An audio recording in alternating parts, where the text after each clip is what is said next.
Әлемдегі ең күшті 10 арнайы жасақтың ішінде бірінші орындағы жасақ сізді таң қалдырады. Ол қайсы жасақ екенін болжай аласыз ба? Арнайы күштер жоғары қарқынды әскери дайындықтан өткен және негізінен арнайы операцияларды, қиын барлауды, барын таланғандарды құтқару және әскери инфильтрация сияқты дәстүрлі емес әскери әрекеттерді орындауға жауапты элиталық әскери бөлімдерге жатады. 20 ғасырдың басында Біріккен Корольдік SAS заманауи арнайы күштерінің бірінші тобын құрғаннан бері әлемнің әртүрлі елдері немесе аймақтары да өздерінің бірегей арнайы операциялық топтарын дәйекті түрде дамытты. Сонымен әлемдегі ең элита саналатын осы жауынгерлік топтың ішінде қайсы топ ең мықты деп ойлайсыз? Бүгін әлемдегі ең күшті 10 арнайы күштерді қарастырайық. Біздің төрт төңірек каналымызға келгендеріңізді қарсы аламыз. Төрт төңірек каналымыз сіздерге әр апта сайын мәнді де мағыналы ғылыми ақпараттарды жеткізіп тұрады. Тезірек каналымызға тіркелу арқылы осы қазақша каналымызды қолдап қуаттап қойыңыз. 10. Маркос. Көптеген адамдар Үндістанның әлемдегі ең күшті теңіз күшіне ие елдердің бірі екенін білмеуі мүмкін. Маркос күштері Үндістанның әскери теңіз күштеріндегі ең өткір пышақ болып табылады. Маркос күштері 1985 жылы құрылған және Үндістанның ең қауіпті арнайы операциялық күштері ретінде белгілі. Ағымдағы қондырғының күші 700 адам, бірақ нақты жалпы саны 2000 шамасында болуы мүмкін. Оны сыртқы әлемге құпия ұстайды. Тікелей Үндістанның қорғаныс министрлігі басқарады. Команда саны аз болса да, олар аз және қорқынышсыз деген әскери ұранына толығымен лайық көптеген қауіпті қарсы көтеріліс миссияларына қатысты. Олардың ең артықшылығы теңізде немесе су астындағы ұрыс. Олар толық қаруланған кезде парашютпен секіре алатын және суда жауынгерлік тапсырмаларды орындай алатын әлемдегі санаулы арнайы жасақтардың бірі. Сонымен қатар, Үндістан армиясының жоғарғы бөлігі болғандықтан, Маркосқа қосылу шарттары да өте жоғары болады. Ең алдымен барлық үміткерлер Үндістан теңіз флотында қызмет ету тәжірибесіне ие болуы керек. Содан кейін олар 3 күндік шамадан тыс жүктелген дене шынықтыру сынағы бойынша алдын ала іріктеуден өтуі керек. Бұл сынақтың іріктелуі деңгейі 50%-дан 80% арасында іріктеледі. Одан кейін 5 апталық тозақ аптасы деген тренингі келеді. Ол ақш әскери теңіз күштерінің сейіл жаттығуларының ережелері негізінде өзгертілінген. Осынау ұзақ күнде 60 келі жүк көтеріп, таңертең және түнде 40 шақырым жүгіру керек. Жаттығулар кестесінің сыртында тағы 25 келі жүк көтеріп, ұзындығы 800 метр келетін, тереңдігі 40 сантиметр болатын балшықтан кесіп өтетін әйгілі өлім жорғасы атты жаттығуда бар. Оны уақыт шегінде аяқтағаннан кейін олар 2,5 километр кедергілер жолын жүгіріп өтіп, оқ ату сайысымен аяқталады. Осыншама жаттығулардан кейін, оқиға ресми түрде осы жерден басталады. Алдағы 13 аптада олар әртүрлі ұйымдармен қару-жарақ дағдыларын, жақын жекпе-жекті, парашютпен секіруді және суға сүңгуді меңгереді. Одан кейін 2-3 жылдық кәсіби дайындық болады. Оқудың соңғы нәтижелері үміткерлерден реакция уақыты 27 дақылдан аспайтын кез келген ортада қарудан ату мүмкіндігін талап етеді. Әртүрлі ұрыс әдістерін жақсы меңгеруі керек және кез келген қаруларды мүлтіксіз қолданып білуі керек. Іріктеуден бастап бітіруге дейін үміткерлердің тек 2%-ға жуығы ғана соңына дейін шыдамдылық таныталады. Маркос бөлімшесінің осындай жоғары шегі бар және операцияның нәтижесі әрине өте жақсы. Олар құпия арнайы күштердің бөлімшесі ретінде жұмыс істегенімен, олардың операциялары әдетте құпия түрде жүргізіледі және бұқаралық ақпарат құралдарында сирек кездеседі. Дегенмен болжам бойынша 2008 жылдан бері олар Араб теңізінде кем дегенде 6 қарақшы кемесінің әрекетін дербес ұстаған. Сонымен бірге олардың тиімді жұмысы мен мінсіз миссиясының арқасында көптеген халықаралық бұқаралық ақпарат құралдары бұл күшті әлемнің полициясы деп атады. Шайет 13. Қаншер жарғанат деп те аталатын Шайет 13 Израиль теңіз флотындағы ең тілсім бөлімшелердің бірі болып табылады. Көптеген жылдар бойы бұқаралық ақпарат құралдары бұл туралы сирек хабарлап келеді. Осы бөлімшеге қатысты кез келген іс-әрекеттер, сондай-ақ оның жеке тұлғалары мемлекет тарапынан жоғары дәрежеде құпияланған. Кейде 13-ші күш деп аталатын бұл команда теңізден құрлыққа ену операцияларына, лаңкестікке қарсы операцияларға, диверсиялық операцияларға, барлау мәліметтерін жинауға, теңізде барым таланған адамдарды құтқаруға және десанттық операцияларға маманданған. Ол Израиль қатысатын барлық дерлік әскери іс-шараларда ең маңызды рөл атқарады. Бұл бөлімшенің сарбаздарының барлығының денесі күшті және мықты. Олар хаки түсті әскери киім киіп, сол жақ төс қалтасында күміс металдан жасалған қаншер жарқанаттың төс белгісі бар. 13-ші команда әскерге шақырылғандарға бірдей жоғары талаптар қояды. Әрбір сарбаздың абсолютті адалдығын қамтамасыз ету үшін әскерге шақырылғандардың кемінде 4,5 жыл әскери қызмет өтілі болуы керек. Сонымен қатар, қосымша дайындық курсы 20 айға созылады. Бұл физикалық және психикалық тұрғыдан өте қиын болады. Бұл жаттығуларға арнайы жасалған 13-ші бөлімдегі сүңгуір костюмдері мен ең озық тыныс алу жабдықтары кіреді, және бүкіл процесс кезінде бірде-бір оттегі көпіршігі шығып кетуге болмайды. Сонымен қатар, олар 13-ші бөлімнің кандидаттарын барымталау симуляциялау тренингін өткізеді. Олар 2 апта бойы түрмеге ұқсас жағдайда ұсталады. Онда кандидаттар жалаңаш қалуға және ауыр жауап алумен өмірлеріне қауіп төндіруге мәжбүр болады. Көптеген жерлерде мұны азаптау деп атайды, ал Израильде бұл жаттығу деп аталады, және жаттығулардың қатал болғаны соншалық, кейбір команда мүшелері жаттығу кезінде өліп те кетеді. Қалыс қалу деңгейі туралы нақты сандар құпия болғанымен, команданың көптеген жағдайларда әскер саны жеткіліксіз болғандықтан бөлімше дұрыс жұмыс істей алмағаны айтылады. Бірақ соған қарамастан, олар ешбір қатерлі қиын операциялардан қалған емес. Мысалы, олардың 2014 жылы толық ашу операциясы сияқты қауіпті миссияларды орындауға ешқашан кедергі болған жоқ. Сол кезде ирандық Cross Sea кемесі Қызыл теңіз арқылы алыс қашықтыққа атылатын қару-жарақ тасымалдағаны анықталып, 13-ші команда оларды ешбір байқатпастан жүк кемесін сәтті тікелей тоқтатқан еді. Одан да кереметі, 2006 жылы Ливандағы қақтығыста 13-ші командалық күштер ешбір сарбазынан айырылмай, зымыран ұшыру желісінің арасынан білдіртпей өтіп, Хизболла базалық лагері Тир қаласына тікелей шабуыл жасап, Хизболланың 30-дан астам қолбасшысын басып алып, сонымен қатар бүкіл зымыран ұшыру жүйесін бақылауға алды. Екінші біріккен әскери жедел тобы. Канаданың екінші бірлескен әскери жедел тобы, қысқартылып JTF-2 деп те аталады, 1993 жылы құрылған. Бастапқыда бөлімшеде небәрі 100 адам болған. Олар терроризммен күресу және құтқару сияқты әртүрлі жауынгерлік тапсырмаларды орындауға жауапты болған. 2001 жылы лаңкестікке қарсы соғыс кезінде бұл бөлімше Ауғанстанға ақш бастаған антиэкстремистік бітімгершілік ұйымдарына көмек көрсету және арнайы қауіпсіздік операцияларын орындау үшін жіберілді. Бұл JTF-2 тобының жүзеге асырған бірінші шетелдегі қауіпсіздік соққы операциясы болды. Бұрынғы ішкі операциялар мен жаттығуларды үкімет құпия ұстады және оны сыртқы әлем білмейді. Бірақ мәселе мынада, JTF-2 тобының операциялары соншалықты құпия болған. Тіпті сол кездегі премьер-министр Кретен олардың Ауғанстандағы операциялары туралы білмеген. JTF-2 тобының құпиялығының дәрежесі осыдан-ақ көрініп тұр. JTF-2 тобының мүшелері жердегі, теңіз және әуе күштерінен келеді, сондықтан оны бірлескен жұмыс тобы деп атайды. Канадалық қарулы күштердің кез келген мүшесі, жынысына қарамастан, тұрақты күштерде 2 жылдан астам және резервтегі күште 3 жылдан астам қызмет еткен болса, әскери атағы майордан төмен болса да, JTF-2 тобының командасына қосылуға өтініш бере алады. Бірақ JTF-2 тобының ресми мүшесі болу үшін физикалық дайындық бойынша қатаң сынақтан өтуі керек. Резервтегі мүшелер 2,5 шақырымдық жүгіруді 11 минутта аяқтауы керек. 1 минутта кемінде 40 рет отжиман жасау керек. Және 1 минутта кем дегенде 40 рет құрсақ қаптау. Және кем дегенде турникті 5 рет толығымен тарталуы керек. Орындықта жатып жоғары қарай 65 килограммдық штанганы көтере алуы керек. Жоғарыда көрсетілген тапсырмаларды үздіксіз бір қадамда орындау қажет және әрбір тест ең төменгі стандартқа ғана сәйкес келсе, ол ең төменгі 750 балға да іліне алмайды. Сонымен қатар, талапкерлер биіктіктен, шағын кеңістіктен, сулардан қорқама деген сияқты күрделі психологиялық сынақтардан өтеді. Емтихан қабылдаушы сондай-ақ резервтік топ мүшелерін, олардың тұлғааралық қарым-қатынастарда жеңе білу қабілетін, қысым кезінде жұмыс істеу қабілеті қатарлыларын тексереді. Әр түрлі сынақтардан кейін жыл сайын JTF-2 тобына тек 50-де 60 қана жаңа адам қосыла алады. Канадалық әскерлердің жалпы саны 58 мың болғандықтан, JTF-2 тобының мүшелері шынымен мыңнан бірі болып саналады. JTF-2 тобының элиталық дивизионның мүшесі ретінде күресу, жабайы табиғатта аман қалу немесе әр түрлі қару-жарақ пен көліктерді пайдалану сияқтыларға өте жаттық. JTF-2 тобының мүшелері өте шебер және тауларға, шөлдерге және джунглилер сияқты әртүрлі рельефтерге тез бейімделе алады.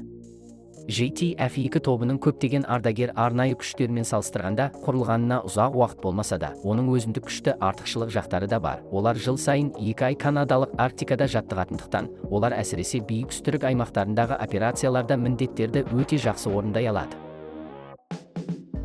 7-ші фрагман корпусы.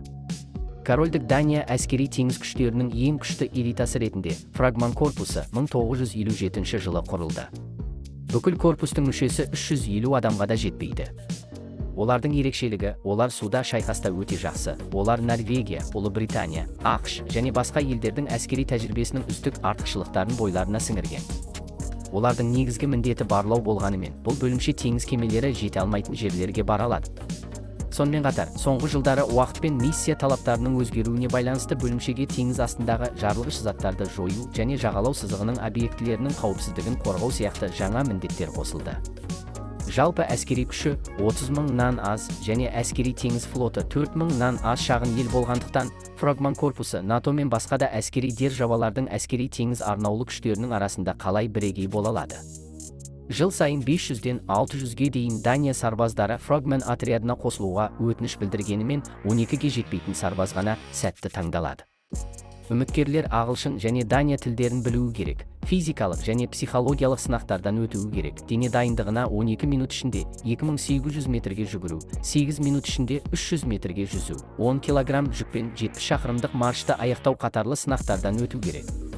Іріктеуден өткеннен кейін үміткерлерге 9 айлық кешенді жаттығулар бар. Оның ішінде аквалангты пайдалану, су астындағы ұрыс, су астындағы құтқару, парашютпен секіру, әуе десанты, шағын қайықтарды пайдалану, жақын шайқас, топтық тактика қатарлы жаттығуларға қатысуы керек.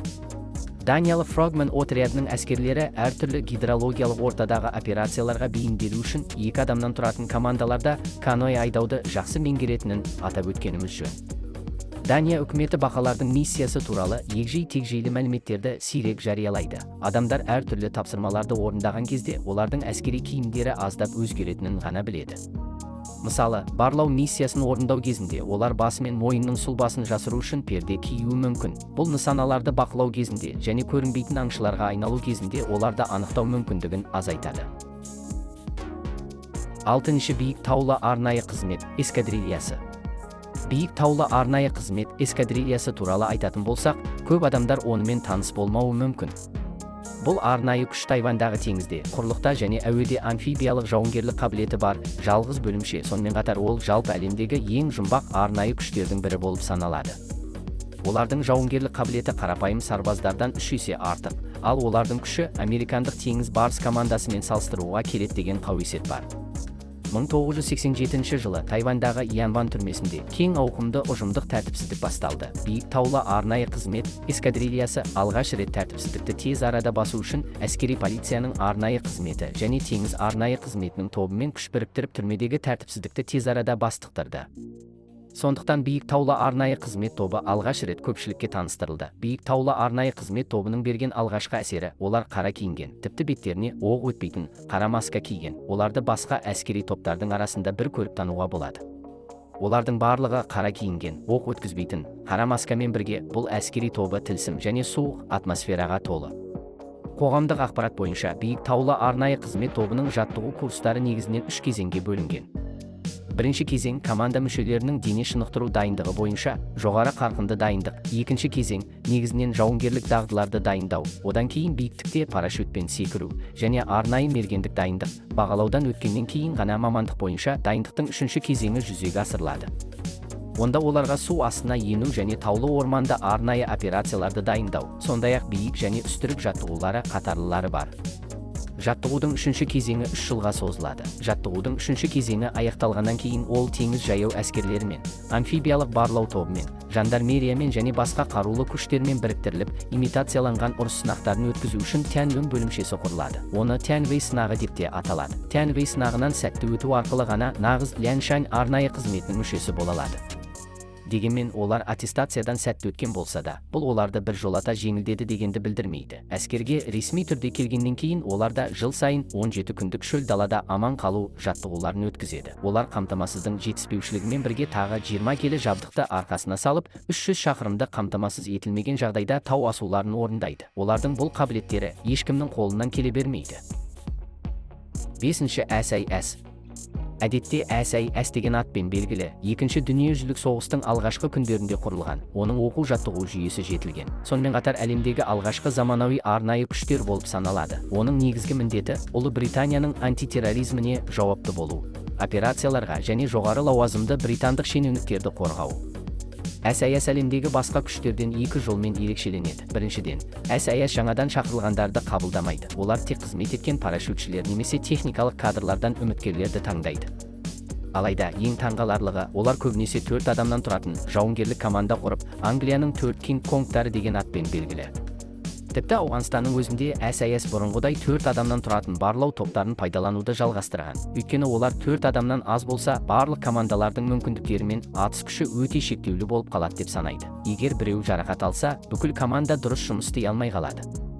4 адамнан асатын топ ебедейсіз әрекет етеді және жаудың назарын оңай аударады. 4 адам бұл неғұрлым орынды тактикалық топ. Ол жергілікті кенеттен шабуыл жасау мүмкіндігін барынша арттырады. Сонымен бірге тактикалық дизайнда жеткілікті атыс күші мен жеткілікті маневрлік қабілетін қамтамасыз етеді. 4 адамдық топ бәріне мүмкіндік жаратады. Әрине, мұндай күшті жауынгерлік күшке қатыгез селекциялық дайындықта байланысты. Үміткерлер қанша әскери дайындықпен жүргенімен көбісі 5 айлық экстремалды дайындықты қамтитын іріктеу сынағынан өте алмайды. Әрбір үміткерді физикалық және психикалық тұрғыдан сындыру үшін жасалған физикалық сынақ британдық ауылдарды аралап, уақытпен белгіленген мәжбүрлі маршты қамтиды. Бұл саябақта серуендеу сияқты көрінуі мүмкін, бірақ егер сізді 5 күнде 6 марафонға жаяу жүріп аяқтаумен бірдей нәрсе күтіп тұрса, онда жағдай мүлдем басқаша. Сонымен қатар үміткерлер кірпіш толы рюкзактарды көтеріп, салмағы 35 келіге дейін жетуі керек. Сондай-ақ 1 минуттық тыныссыз уақыт шегінде таулы қырлы жерді кесіп өтуі керек. Менің ойымша, бұл әдіспен дайындалған сарбаздардың сапасы ешкімге ешқашан мүмкіндік бермейді. 2000 жылы корольдік ирландиялық полктың 11 сарбазы Сьерра-Леоне көтерілісшілеріне тұтқынға түсіп, келіссөздер сәтсіз аяқталғаннан кейін SAS және десантшылар жіберіліп, кем дегенде 25 бүлікшіні бағындырып қана қоймай, барлық тұтқынға алынғандар аман-есен құтқарылды.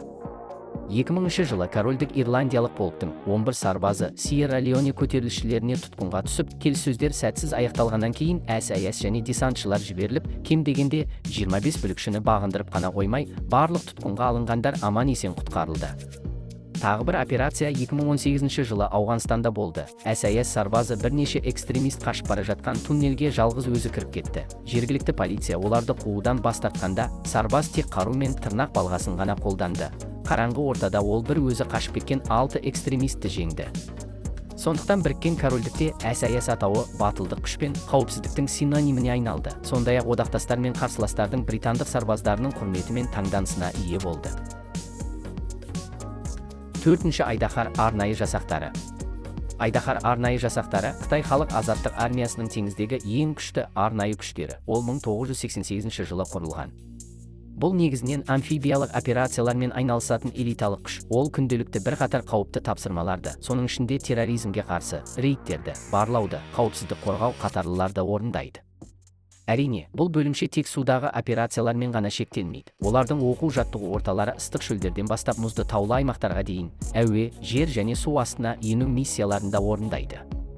Бұл бөлімшенің су астындағы эксклюзивті қаруы QBS-06, оны теңіз инесі деп те атайды. Су астындағы кедергісіне байланысты кәдімгі оқтар судағы күшін тез жоғалтады. Бірақ бұл қарулар су астындағы жауларды тез құлату үшін өткір болат жебелерді аталады. Осы қатал су астындағы қақтығысқа қатысу үшін әскерге шақырылғандар алдымен 3 айлық өте қарқынды жаттығулардан өтуі керек.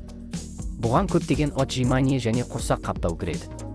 Оның үстіне әскерге шақырылғандар 2,5 сағаттың ішінде толық жауынгерлік жабдықталуымен 4-8 шақырымнан астам қауіпті суды жүзіп өтуі керек. Әрбір тактикалық жаттығу олардың бұлшықет жадында дерлік сақталғанша жүздеген, тіпті мыңдаған рет қайталанады. Содан кейін олар балшық жерде күресу, модельдеу және қарсыласу жаттығуларын қоса, төтенше жағдайда тірі қалу жаттығуларынан өтеді. Мұнда әскерге шақырылғандар 52 сағаттан астам интенсивті жауап алу жаттығуларынан өтеді және сонымен бірге қатты шаршату, су мен тамақтан айыру, көзден жас ағызатын газдың үнемі әсер етуі сияқты ойға келмейтін азаптау әдістеріне тап болады. Бұл өте қиын қатыгез оқыту әдістері. Нәтижесінде жаңа әскерлердің 88%-дан астамы шыдай алмай шегінеді. 3-ші теңіз барыс командасы. ақш әскери теңіз барыс командасы ақш армиясындағы ең жоғары арнайы күштердің бірі болып табылады. Олар теңізде, аспанда және құрлықта жақсы соғысады деген атақтары бар. Теңіз барыс командасы шөлдер мен қалалық жерлерден бастап джунглилерге және тіпті арктикалық жағдайларға дейінгі ортада жұмыс істейді. Су ортаға бейімделу үшін жаттығу кезінде оларды Аляскадағы Кадиак қаласына апарып, мұздыққа 8 минутқа лақтырады. Бұл жаттығу оларды гипотермияның критикалық нүктесіне дейін жеткізеді.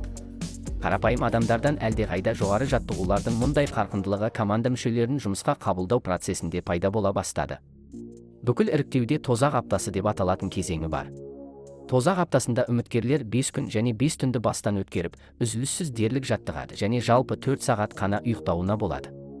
Үміткерлер өте ұйқысыз күйде бірнеше физикалық сынақтарды орындауы керек. Егер олар жақсы нәтиже көрсетсе, нұсқаушы оларды оттың жанында тұруына немесе тағы бірнеше минут ұйықтату арқылы марапаттайды. Мұның бәрі олардың физикалық және психикалық күштерін шекке дейін итермелеу, олардың өздерінің жайлылығына толықтай мән бермей, тиімді жұмыс істеуін қамтамасыз ету. Кәдімгі жаттығулар өте қатал болғандықтан, кейбір жылдары жаттығулар салдарынан апатқа ұшыраған жауынгерлердің саны шынайы әрекеттерден де көп апатқа ұшырайды. Командаға үміткерлердің 80%-дан астамы өкінішке орай негізгі жаттығулар басталғаннан кейін көп ұзамай шығуды таңдады. Тіпті Олимпиадаға қатысқан көптеген спортшылар да соңына дейін табандылық таныта алмады.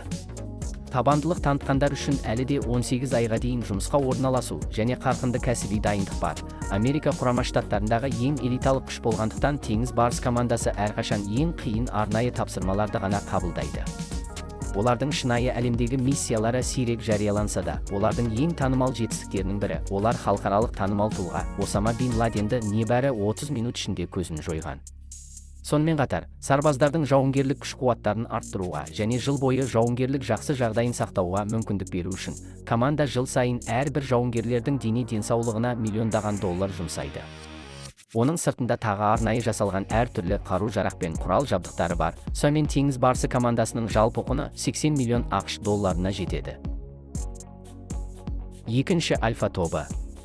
1974 жылы 14 шілдеде Кеңес одағы ұлттық қауіпсіздік кеңесінің бұрынғы төрағасы Юрий Андропов мамандандырылған арнайы жасағын құру туралы бұйрық шығарды.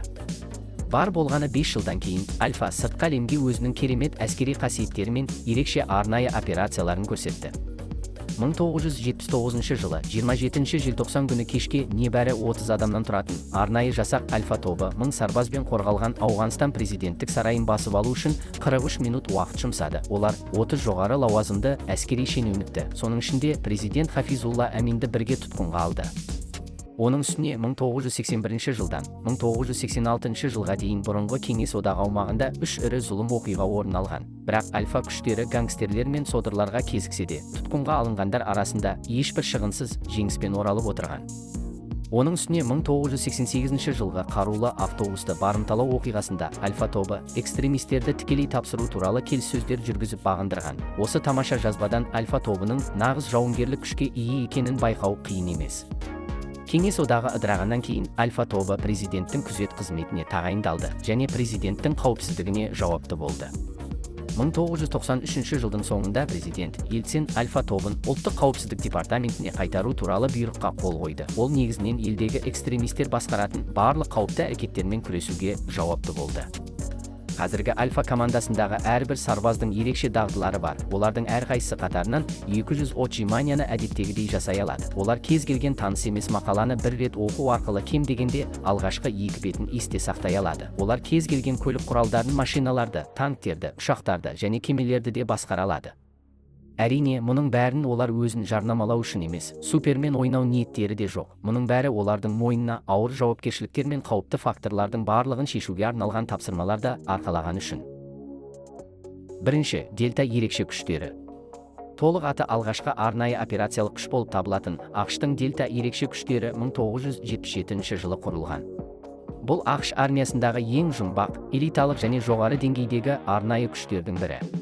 Оның мүшелері ақш армиясындағы әртүрлі мекемелердің, соның ішінде армия, әскери теңіз күштері, әуе күштері және теңіз корпусының сарбаздарынан келеді.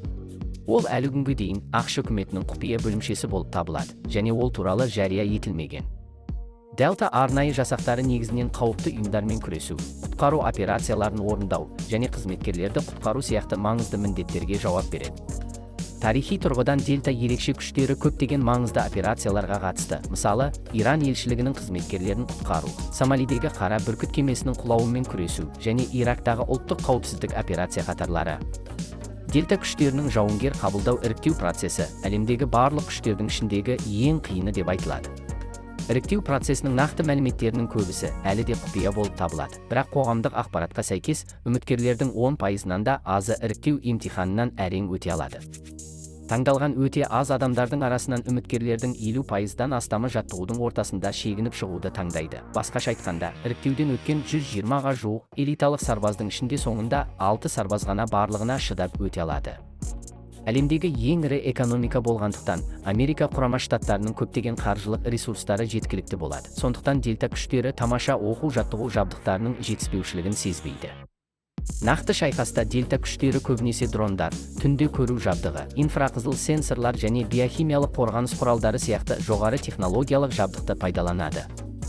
Дельта күштері операцияларының көптеген егжей-тегжейлері мұқият сақталатын құпия болса да, олардың 1989 жылғы Панама оқиғасы кезіндегі ерліктері жаңалықтардың басты тақырыптарына айналды. Сол жылдың желтоқсанында дельта күштері американдық барымтаға алынған адамды Панама қаласының орталығындағы түрмеден ешбір шығынсыз сәтті құтқарды. Оқиғадан бірнеше күн өткен соң дельта күштері командасы Панаманың диктаторлық президенті Мануэль Нориеганы берілуге көндіру үшін психологиялық тактиканы қолданды. Бұл бүкіл әлемдегі әскерилерді таң қалдырды. Бәлкім, президент Мануэль үшін мұндай ұзақ уақыт бойы табандылық танытқанның өзі де батырлық шығар, өйткені оны әлемнің ең мықты жауынгерлері тоқтаусыз бақылауға алып отырған. Бүгін таныстырылған ең күшті 10 арнайы команданың қайсысы сізге қатты әсер етті? Комментарийға жаза кетіңіз.